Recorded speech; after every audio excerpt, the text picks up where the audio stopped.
We also have world reactions coming in as Iran rained missiles on Israel. US President Joe Biden has said that US is fully supportive of Israel.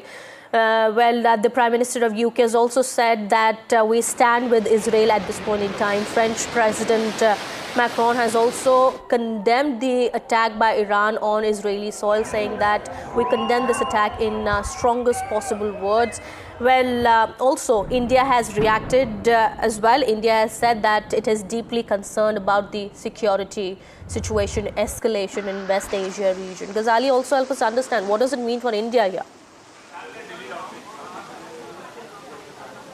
See, India can't be a big player as far as the mediation is concerned. We have seen that happening or playing up between Ukraine and Russia conflict, that how Prime Minister Modi managed to speak to Mr. Putin as well as Mr. Zelensky. And even in this particular conflict on the sidelines of UNGA, when the Prime Minister was in New York, he spoke to the Palestinian Authority President, Mr. Mahmoud Abbas.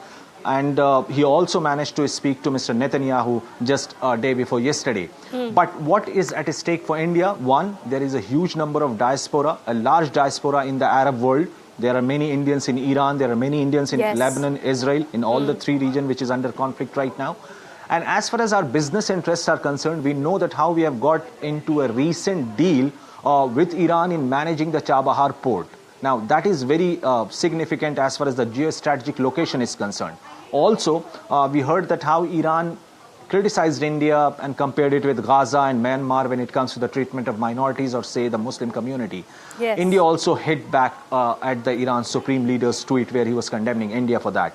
But despite all these developments, India still has very close relations to Iran, because Iran is the gateway for India towards Europe, towards Middle East, because we have Pakistan as one of our hostile neighbor, a very enemy nation on the one side, and then we have Afghanistan and Iran. Of course, so coming from that perspective, if you view this entire situation, India can't be siding with one or the another.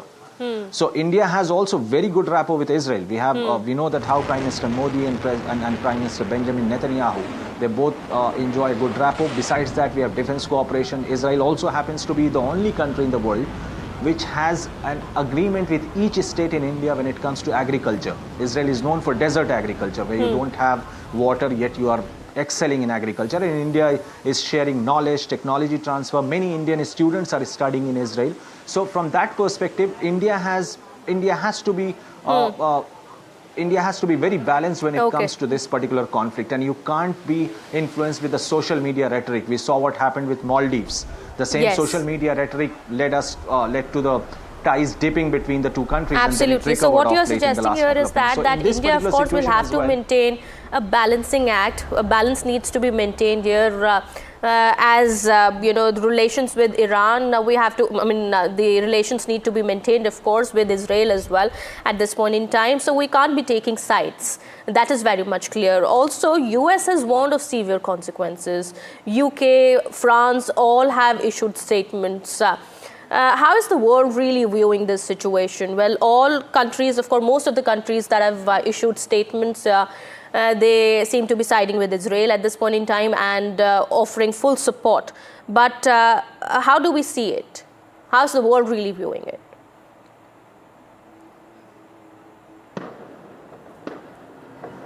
Australia, you name any Western country or the European nations have generally backed Israel since day one, since October 7, the terror attack which Hamas carried out, killing thousands of people there, more than 1,000 people there. And Iran right now is in a kind of a situation where it certainly has an influence in the Muslim world, in the Arab world. It has its own, you can say, allies like Houthis in Yemen or Hezbollah in Lebanon, who are also influential in that particular region. But Iran has issued a statement yesterday saying that we are obviously against US and Israel, since US and Israel are jointly coordinating when it comes to thwarting all the attempts from Iranian missiles. But Iran has not received any backing from any other Arab country. Even Jordan, which is an Arab country, which is in the neighborhood of Israel, that also intercepted the Iranian missiles which were coming towards Israel. And that is not the first time that Jordan has done it. Even in the previous April attack, when Iran had launched drones towards Israel, even then Jordan had intercepted some of them. So besides Iran having its allies like Houthis and Hezbollah and Shiite militia in Iraq, none of the other Arab countries, Yes. we have China and Russia, they have Yes. called for de-escalation. You have Saudi Arabia, with whom Iran had a rapprochement last year by the intervention of China. They came close. The diplomatic relations revived between the two countries, but Saudi Arabia has also not supported Iran or backed Iran. So three superpowers in the Middle East, basically Qatar, Saudi Arabia and UAE, they are quite mum over the developments in the last 24 hours. They have not come Okay. out openly backing Iran or condemning Israel, but they have all spoken about the de-escalation part. Okay, all right.